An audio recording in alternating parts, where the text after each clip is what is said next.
What if instead of showcasing our college degrees, job accolades, and prestigious awards, our resumes dared to list our detours, dead ends, failures, and employment gaps? What if that list of all the scraps and screw-ups of our careers is where the real seeds of possibility lie? We offer up the muddy mess to showcase that nothing is wasted. Every experience counts and creates the conditions for new life and growth.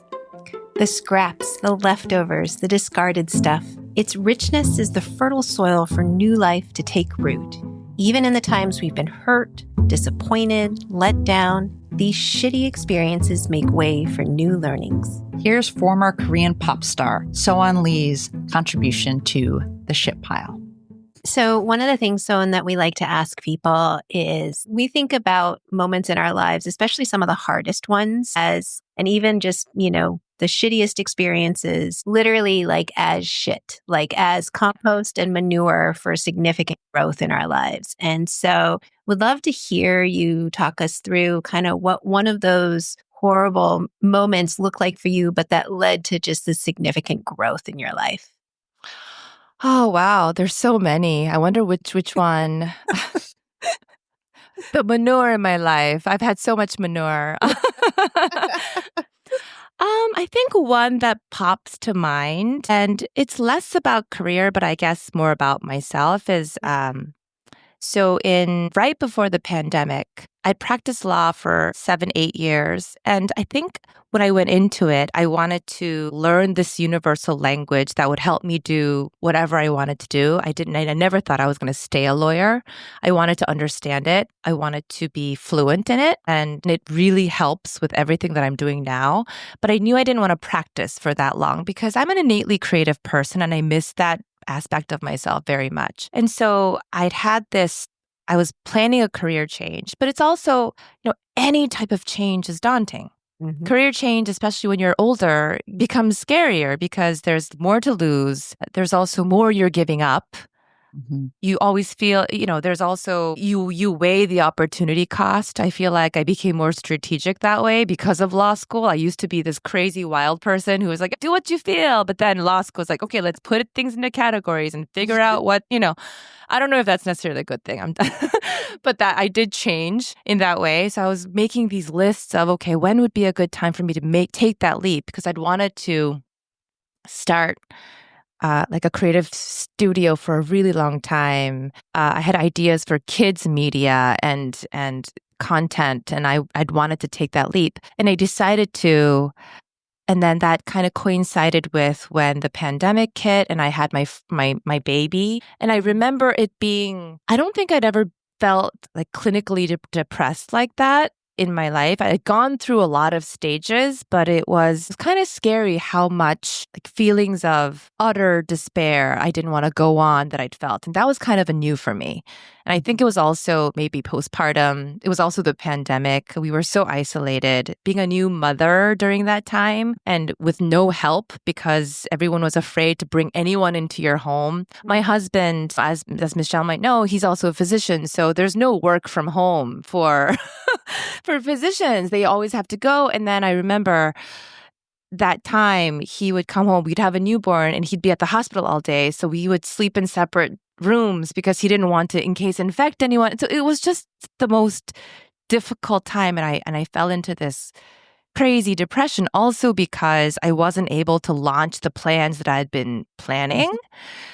And I'd left law and I was about to launch and everything happened that made me have to take this very long pause. And being a career-oriented person, that really affected me. And I remember I used to, because I live in New York, and the only safe place during that time felt like, I could walk to the park. And even during, rain, snow, whatever, I would take this tiny newborn baby into the stroller and I would just walk for hours in the park because at least she would sleep. And I would turn on my Otter app and just talk into it because I felt like I needed to express myself, but I didn't have the time or the bandwidth to write anything down or to organize it. And I would just talk about my emotions and what I'm feeling at this moment, what I want to do, what this can actually, like, how can I turn this into something fruitful later? I would just talk and talk and talk for hours into this app. And it's funny because those experience and those emotions and what I was able to pour out in those times, that became the seeds for my second book that I wrote, which was published in 2022. It was such a personal, it's a book of essays about career and about life and growth. And I remember my editor telling me, because we'd been working on the book before then, and I told her, I can't write right now because I'm not myself. I don't have time to write, and I'm not in the right headspace. But she emailed me when I sent her a couple of pages, like kind of after my very low point had passed. And she said, I don't know what happened during the past 6 months, but your writing is different. And it hits me in a different way than your previous essays. And she's like, I feel really bad saying this, but I think you need to suffer a little more because your writing is so much better. She meant it in a very loving way. And I remember we had a huge laugh about it. But I think it sums up, it sounds so cliche, but it's actually true. What doesn't kill you does make you stronger. And it made me stronger. And I think that experience, it gave me a lot that I still hold on to. No, I went through that. I can go through anything, basically, you know? It's so neat that it gave you literally a different voice. Yeah. Because I think I needed to find little seeds of strength in a very kind of, a situation filled with despair for me personally and for the world, And I think that training is helping me in everything that I'm doing now because, things are not always going to be smooth. Yeah. Yeah. To hear more of Soeun's incredible journey, from debuting as a K-pop star at 16 to becoming a lawyer and now a studio producer, be sure to check out her full episode on A Life Worth Working. In just 20 minutes, you'll hear raw, honest stories, the detours, dead ends, and defining moments that shape a life worth working. Because the path to purpose is rarely a straight line. If you've ever felt lost in the spaghetti pathways of your career, you're not alone. So hit that subscribe button and never miss an episode.